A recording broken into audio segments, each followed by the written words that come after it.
Congress party के पूर्व अध्यक्ष के पास कोई काम नहीं है। अब उनका काम नौटंकी करने वाले का वीडियो बनाना रह गया है।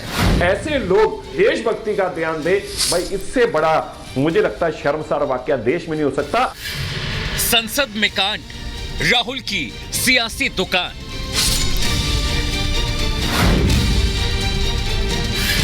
सुरक्षा में सेंध मारी, राहुल कहें बेरोजगारी।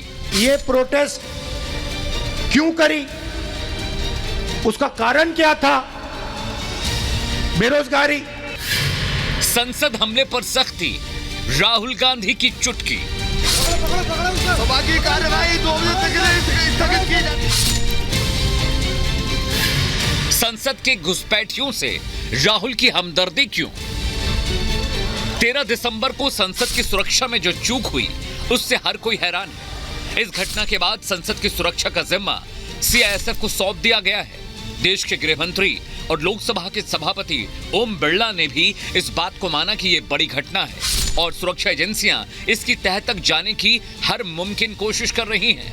लेकिन दूसरी ओर राहुल गांधी इस घटना को एक अलग ही सियासी चश्मे से देख रहे हैं। राहुल गांधी के मुताबिक संसद में घुसने वाले बेरोजगार युवा थे। घटना के पीछे बेरोजगारी है। सरकार ने युवाओं को रोजगार नहीं दिया। संसद में प्रवेश करने वाले लोग बेरोजगार युवा थे। सिक्योरिटी ब्रीच का सवाल तो है, मगर दूसरा सवाल भी है, उन्होंने ये प्रोटेस्ट क्यों करी, उसका कारण क्या था? बेरोजगारी। देश में भयंकर बेरोजगारी।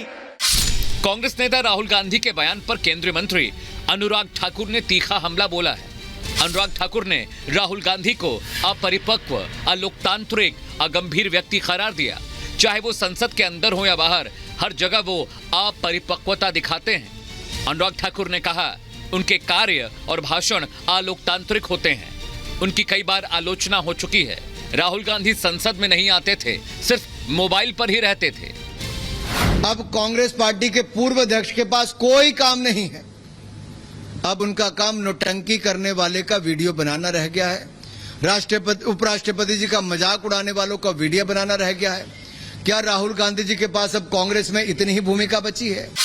अब जरा ये वीडियो देखिए। ये तस्वीर 13 दिसंबर की है, जब मनोरंजन और सागर शर्मा ने संसद के अंदर स्मोक ग्रेनेड का इस्तेमाल किया। उस वक्त संसद के अंदर अफरा तफरी मची हुई थी।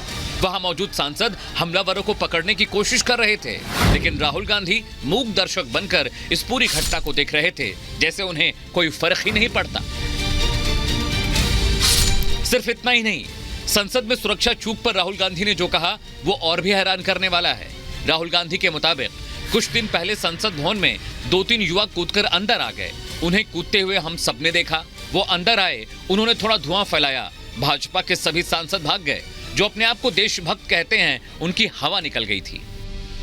ये जो युवा थे जिन्होंने सिक्योरिटी ब्रीच जरूर की, वो भी आपकी गलती है। इसलिए वो पार्लियामेंट हाउस में कूद कर आए। ये भावना हिंदुस्तान के हर युवा के दिल में है। अब राहुल गांधी के इस बयान को किस तरह से देखा जाए? राहुल गांधी एक मैच्योर पॉलिटिकल लीडर हैं, लेकिन उनसे इस तरह का बयान आना हैरान करने वाला था। संसद हमले के जिन आरोपियों की उन्हें निंदा करनी चाहिए थी, वो उन्हीं का पक्ष ले रहे थे, उनकी पैरवी कर रहे थे। ऐसे लोग पंडित जवाहरलाल नेहरू जी की जो परदादे जिनके रहे हो, परनाने रहे हो, उनके आगे आके जनरेशन हमें ज्ञान दे, भारत के लोगों को, अग्निवीरों को भारतीय का ज्ञान दे, देशभक्ति का ध्यान दे, भाई इससे बड़ा मुझे लगता है शर्मसार वाकया देश में नहीं हो सकता। ऐसा लगता है कि विपक्ष के पास मुद्दों का अकाल पड़ गया है। 3 राज्यों में हुई करारी हार इंडी गठबंधन की नहीं बल्कि कांग्रेस की थी, क्योंकि कांग्रेस ने छत्तीसगढ़, राजस्थान और मध्य प्रदेश में छोटी पार्टियों के साथ कोएलिशन ही नहीं किया।